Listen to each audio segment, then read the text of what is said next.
দোল পূর্ণিমা তিথিতেই গৌর হরি আবির্ভাব নিয়েছিলেন, তাই সেই দিনটাকে আমরা বলি গৌর পূর্ণিমা, তাই না? ঠিক তার পরের দিনে কিন্তু হোলি। হোলি কিন্তু আলাদা, দোল আলাদা, হোলি আলাদা। দোল আর হোলি এক নয়। দোল পূর্ণিমার দিন গৌর হরির আবির্ভাব নিয়েছিলেন, তাই গৌর পূর্ণিমা। আর হোলির বৃত্তান্ত কি বলে? আপনারা সবাই ভক্ত প্রহ্লাদের কথা তো শুনেছেন। ভক্ত প্রহ্লাদ যে 5 বছর বয়সে কৃষ্ণ কৃষ্ণ কৃষ্ণ বলে পাগল হয়েছিল। তো ওই প্রহ্লাদ যে এক পরম ভক্ত, কিন্তু তার বাবা ছিল একটা নামকরা অসুর, নাম করা একটা দৈত্য, নাম ছিল হিরণ্যকশিপু। তাহলে বাবা এত বড় অসুর, আর তার ছেলে হয়েছে পরম ভক্ত। কেন জানেন? কারণটা হচ্ছে মাটি যদি ভালো হয় ফসলও ভালোই হবে।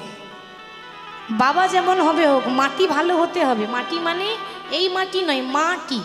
প্রহ্লাদ যখন মায়ের গর্ভে ছিল, তো যতদিন গর্ভে ছিল 10 মাস 10 দিন, ততদিন পর্যন্ত তার মা অবিরত কৃষ্ণ নাম করে গেছে, অবিরত ভগবানের নাম জপ করত। তার স্বামী তো অনুমতি দিত না, কারণ হিরণ্যকশিপুর জীবনের সব থেকে বড় শত্রু হলো নারায়ণ। সে পছন্দ করে না নারায়ণের নাম শোনা। তার আদেশ, আমার রাজ্যে যে নারায়ণের পুজো করবে আমি তার জিভ কেটে নেব, আমার রাজ্যে যে হরির পুজো করবে আমি তার হাত কেটে নেব, তার গর্দান নেব। এখানে নারায়ণ বলে কেউ নেই, এখানে কোনো ভগবান থাকে না। ভগবান যদি কেউ আছে একমাত্র আমি আছি। হিরণ্যকশিপুর একটা আদেশ ছিল তার রাজ্যে, ভয়ে কেউ পুজো করতে পারতো না, কাঁপতো দেখে। কিন্তু তার ঘরে তারই সহধর্মিনী লুকিয়ে লুকিয়ে প্রভুর নাম করত। সে যখন বাইরে রাজ্যের রাজনীতি কাজে যখন সে বাইরে যেত, যুদ্ধ করতে যেত, কোনো কাজে যেত, তো তার সহধর্মিনী লুকিয়ে লুকিয়ে নাম করতো, দরজা বন্ধ করে। সেই প্রভাবটা সন্তানের ওপর প্রভাব পড়েছে, ওই জন্য ছেলে হয়েছে কৃষ্ণ ভক্ত। তো হিরণ্যকশিপু যথাসাধ্য চেষ্টা করলো ছেলেকে মারার। বাবা হয়ে নিজের ছেলেকে মারার চেষ্টা করছে। কেন? কারণ তার বাবার শত্রু নারায়ণ, আর তার ছেলে নারায়ণকে নিজের বন্ধু ভাবছে। আমার শত্রুকে যদি আমার ছেলে পুজো করে, তা তো আমি মেনে নিতে পারি না। হিরণ্যকশিপু বাবা প্রহ্লাদকে মারার জন্য পাহাড় থেকে ঠেলে দিল, তাতেও মরল না। সাপের খাঁচায় ভরে দিল যেন সাপে কামড়ে মারা যায়, তাতেও মরল না। কেন? রাখে হরি মারে কে? রাখে হরি তো মারে কে? শেষমেশ যখন কোনো উপায় পেল না, তখন হিরণ্যকশিপুর আদরের বোন হোলিকা, এই হোলিকাকে ব্রহ্মা বর দিয়েছিল, মানে আশীর্বাদ দিয়েছিল, সে যদি কোনোদিন আগুনে বসেও যায় তার কোনো ক্ষতি হবে না। এবারে হিরণ্যকশিপু আদেশ দিচ্ছে যে দেখো, তুমি তো আমার আদরের বোন হোলিকা, তো তুমি আমার ছেলে প্রহ্লাদকে কোলে করে নিয়ে আগুনে বসো, তাতে তোমার তো কিছু হবে না, তোমার তো বর আছে, তোমার কিছু হবে না, আমার ছেলেটা পুড়ে মরবে, তাতে আমার শান্তি হবে। তা প্রহ্লাদকে কোলে করে নিয়ে যখন হোলিকা আগুনে বসলো, উল্টো হয়ে গেল। কেন? আরে যে পক্ষে গোবিন্দ রয় তার কি আবার বিপদ হয়? প্রহ্লাদের তো বিন্দুমাত্র ক্ষতি হলো না, বরং ওই হোলিকা পুড়ে ছাই হয়ে গেল। কারণ সে একটা ভক্তের ক্ষতি করার চেষ্টা করেছে, অন্য কারো হলে হতো। হোলিকা পুড়ে ছাই হয়ে গেল, আর প্রহ্লাদ আগুন থেকে বেরিয়ে এলো। ওই জন্য হোলির আগে নাড়া পোড়া হয়, যেটা আমরা গ্রাম বাংলায় বলি চাঁচর পোড়া, তাই না? আমরা বলি না আজ আমাদের নাড়া পোড়া, কাল আমাদের দোল, পূর্ণিমাতে চাঁদ উঠেছে বল রে হরি বল। যাই হোক, সেই শুভক্ষণে গৌর হরি এসেছিলেন, হরিনাম বিলিয়ে দিলেন। আসুন আমরা বৃন্দাবন যাব, কারণ লীলাটাও তো শুনতে হবে। লীলার মধ্যে আমরা আস্বাদন করব পদাবলী, এবং কি তার অর্থ বলেছে সেটা শুনবো। আস্বাদনের বিষয়ে রাধারানীর সতীত্ব প্রমাণ। তো বৃন্দাবন আমার সঙ্গে কে কে যাবেন একটু হাত তুলে দেখান। সবাই যাবেন? বাহ। আর ওই পেছনে আপনারা রাগ করেছেন নাকি? করেননি তো? দেখেছেন অর্ধেকটা হাত তুলছে। এইটুকু তুললে এইটুকু কিবা হবে, পুরোটা হবে না, একেবারে পুরো হাত তুলতে হবে। বাহ, খুব সুন্দর। আচ্ছা, বৃন্দাবন যেতে গেলে কার নাম গাইতে হয় গো? বাহ, রাধে রাধে। আগে রাধা পরে কৃষ্ণ, ঠিক তো? তাহলে একটু রাধা নামের জয়ধ্বনি করে দিই। কি করবো? তো একটু রাধা নামের ভজন গাইতে গাইতে যাব। সবাই আমার সঙ্গে গাইবেন, কিন্তু আনন্দটা একা নয়, সবাইকে ভাগ করে নিতে হয়।